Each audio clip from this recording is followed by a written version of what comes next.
ওচৰতে কুকুৰাকেইটা আছে, হ'লেও মানে ভাত খাবলৈ মনেই কৰা নাই কুকুৰাকেইটা চাই চাই।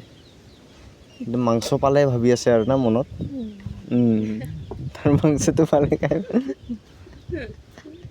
ভাল লাগিলে হয় ভাবিছে আৰু।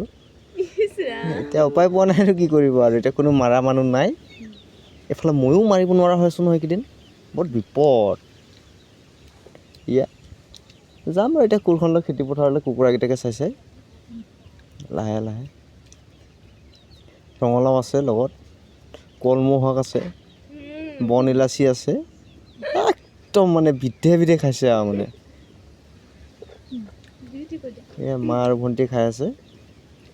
বোলো ভিডিঅ' এটা বনাওঁ আৰু এনে থকাতকৈ ভাবি বনালোঁ আৰু মানে এইটোকে আৰু উপায় নাই আৰু, এইবোৰ ভিডিঅ'ই বনাওঁ আৰু কি ক'ম আৰু, উপায়তো নাই। পথাৰত আলি দিবলৈ আছে কৈ আছে, মই যোৱা নাই বৰ্তমান, গৰম দেখি আছিলোঁ। এতিয়া কিন্তু ডাৱৰীয়া কৰিছে, আকৌ এতিয়া গ'লে বৰষুণ ভিজিম যে, তাকে চিন্তা কৰি লৈছোঁ কি কৰোঁ। ভাতটোকে খাং নে নাখাং ভাবি আছোঁ। চব্জি দেখি একদম কিবা উল্টি মাৰঙহে কৰি আছে। এই কুকুৰাকেইটা ওচৰত ৰখি থাকিলে অলপ অসুবিধাই পাওঁ আৰু মই।